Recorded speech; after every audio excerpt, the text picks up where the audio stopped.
Hey, today we're going to talk about fixing the turn signal cancellation cam on a Ford product. The beauty about this little video is it's going to be applicable for a ton of cars. I don't even know how many, 60s all the way into probably the 80s, maybe 90s, probably not 90s. But anyway, these delicate little arms here once in a while break off. And you'll know this is damaged when you go to make a turn and you turn back and your turn signal stays on. So I explained to people over the phone that this is kind of a delicate procedure, and a lot of people just go, just sell me the $100 and some odd switch. Well, if you're like me, I'm not going to spend a $100 bill on a little plastic fix here.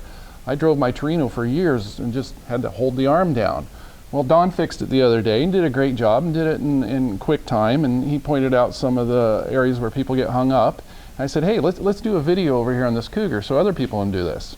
Again, here we are spending money making a video showing you how not to spend money at West Coast Classic Cougar. I do have a theory though. We save you money here. It expands your budget in other areas for your Cougar, Mustang, whatever, and you'll end up spending it elsewhere. So Don's going to take it away and show you the how-to on this. Here you go, Don. Thank you, Don. Too many Dons. Okay, we're going to be working on a 1969 XR7 Cougar. We're going to replace the cam switch, and one of the first things we're going to do, because it's electrical, we're going to disconnect the battery so we don't forget.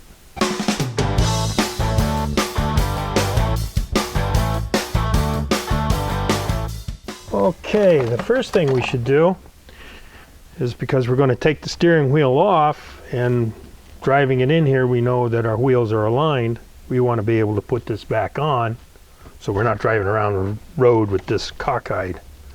So we'll put a piece of tape up here so that when we take off the steering wheel, we know exactly where it needs to go. Now, let's take off this piece here. It's 3 Phillips screws in the back. It did come off, but we don't need tape on that. We need the tape right here. There we go. There, as you can see, that's centered. Because the splines in here, you might be 1 or 2 off. Next thing we need is 7/16 or a 15/16 socket. And it's going to actually be pretty tight. And you loosen it up. Now, leave this on a couple turns. Try and wiggle this off. If you can wiggle it off without too much force, great. If you can't, then what you want to use is your wheel puller. You screw in like that on this side, and your piece in there and lift it out. But we've loosened this so we know it comes out. There we go. Now, here's our cam piece that we're going to replace. And you can see this is a nice piece here, but this piece is broken. So we need to remove this so we can get in here to fix it. Okay, we're going to take off the hazard light and its little bezel.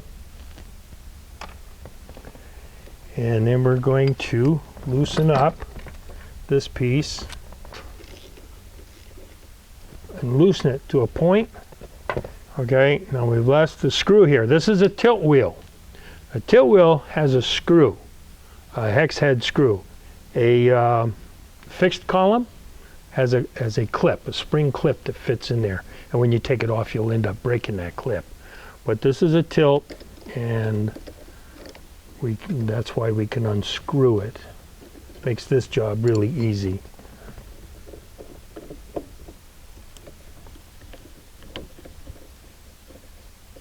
On later models, you'll have 3 screws, 2 here and 1 up here by your switch. But this being a 69, we only have 2 in there to hold it. So down here, you'll find that you have a cover for your wire harness. So push the cover back, push the wire harness back a little bit, take the wires, kind of push up on the wiring, and get in here and grab this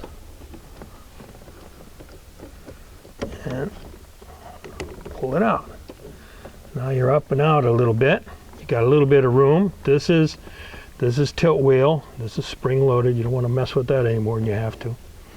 Okay, this, like I said, this is a 69 Cougar. Cougars do not use the brown wire. We only use the blue and green, like this. So we're going to clip this wire. This is only used on a T-bird. This looks like it's a reproduction turn signal switch. So we're not going to want this. So we're going to clip that off of there. We're going to make that go away. We want it to come up and off. There we go. Now leave that in there. You don't want this falling out. It's got to be there. And it's a real pain if it falls out. Now, the question is where do you want to cut these two wires? And solder, because you're going to be soldering right here. So what we're going to do is do a stagger. And we'll cut on one of them at that length. And we'll cut the other one at this length. That way when we put them back together, we're going to have a coating on there, but they won't be able to rub and short out. You still have the original wire coating there. And we'll pull that out. Okay. And you can see that's broken and the new one is real nice and hunky-dory. Okay, we're going to put this back in. Get it mounted into place. You want to make sure these two pieces are on each side of that spring. There. Push up. It's a tight fit, but because it'll wear in time.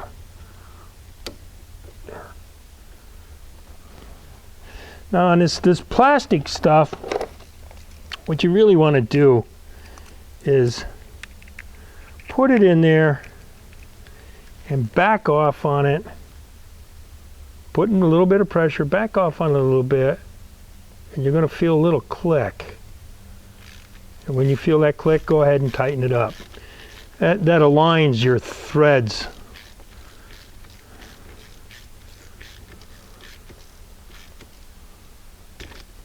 Now, we got to get around to the other side, and if we don't tear it up first, we'll match our cuts in our wire. The blue may be not quite blue, but it'll be close enough. We'll recut that, peel back about 3/16 of an inch on both the blue. And then we'll do the same. Like I say, stagger these.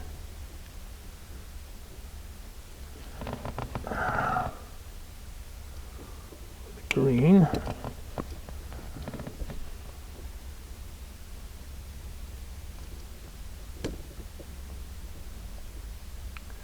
Now, I don't go way back on the insulation because when you apply heat to it, it's going to go back anyhow.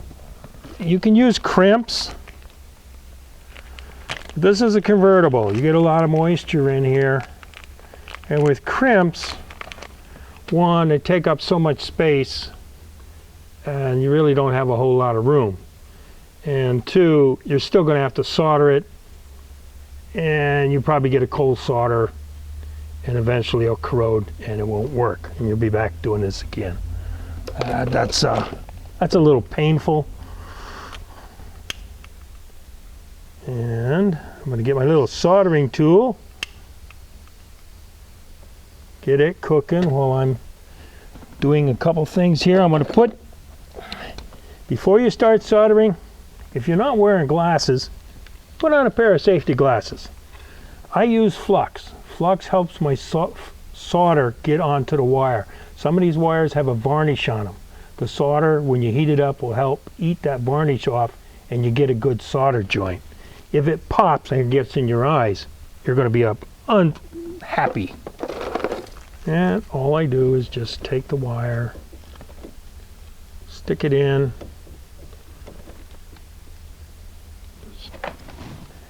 and the shrink wrap will cut it to fit our joint. And this acts as an insulation so it doesn't short out. You don't need it too long, just long enough to fit on there. And then the best way to deal with shrink wrap is put it on the longest wire, get it out of the way of the heat. Otherwise you'll shrink down in the end and it's not going to do you any good. And if you've never soldered before, you want to do what's called tinning on here. We'll let this get warm. Okay, that's getting pretty warm now. What we're going to do is what we call tinning. We're going to, this is rag with a little bit of moisture in it, and we're going to clean off the old stuff. And put that aside, and then we'll take the solder, let it heat up again, and just put a little bit of solder on here. It helps transfer the heat. There we go. Okay, now we're going to do the first one. What we're going to do is put our solder on the wire first before we join them. Put your soldering iron on one side, put your solder on the other. There. You can see that when the wire gets hot enough, if I quit shaking enough, it's really nice to do this on a bench. There, you see that?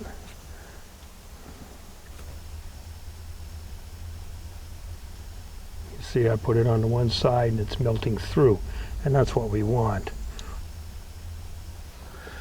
Okay, now we are going to try and solder these together without burning ourselves up. We've soldered both ends, and now all we gotta do is melt the solder to match each other.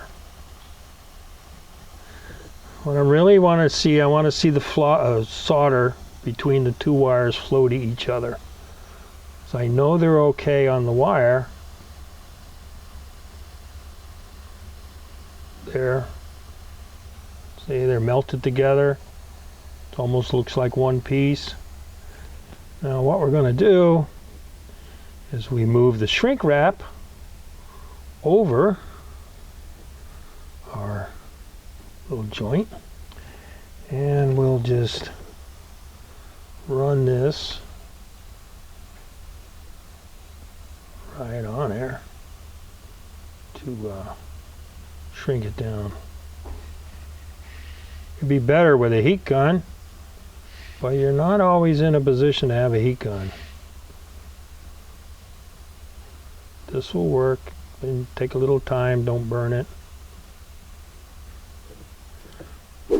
Okay, so if you look in here, you're going to see right here, I mean, the piece broke off, it had to go someplace, and there it is. This piece fits on there, and it is, you don't want it down in here in these springs on the tilt columns because it'll keep the tilt from tilting, and it might create a driving hazard. So look for this piece. It could be any place down there, but if you get it real lucky, it'll be like it was right there. And now we can put this back together.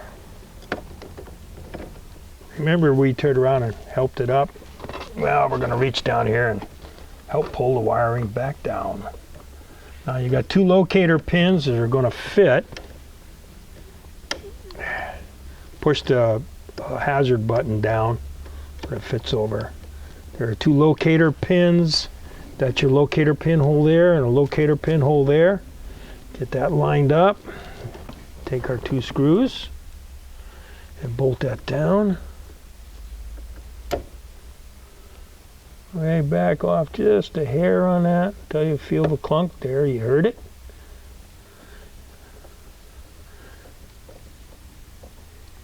Okay, next we're going to put on the bezel for your hazard light and just work it in there and Bingo. This just screws into the switch. Okay, next we'll put on the turn signal lever, and it screws in there. Okay, now our spring is still there. We haven't taken it off. Getting ready to put on the steering wheel. The steering wheel has a actuating cam, or a cam that turns and actuates on this button here, which releases the signal. Now, you want to make sure it's still on here, and this thing is keyed. There's a key here, and this is bent and out of shape, and it's probably, this is an aftermarket piece that somebody else has put in there. It's a reproduction. They didn't put it in there right, and it's not going to seat, and it's going to break this again. So we're going to have to take it off. This is a used piece that is a Cougar part, and we're going to put a little grease on that. Help hold it in place. There's the key. Want to set it on there. There. Now, that's nice and firm. So we've got that in there. We have our tape, and we're going to line this up with the tape that's there. Because you can see all these little splines in here. We can have it offset a little bit. So we'll just line our tape up, and we'll put it on.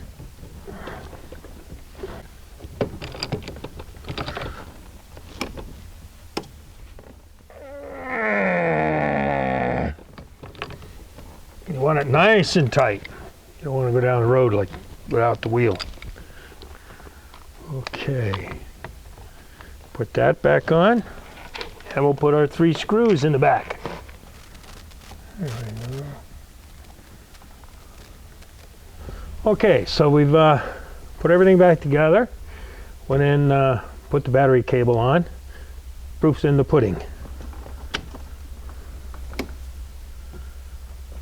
You can see our direction signal is working. Turn the wheel, bring it back over. Kicked it out.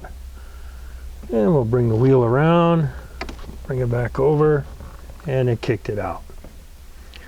So now we got a Cougar that go down the road safely, and your direction signals turn off and on. The hardest part of this job is getting the wheel off and soldering the 2 wires together. It's real close in there. You need actually probably a portable soldering iron, and wear your safety glasses when you solder. And we hope this helps you out, and good luck.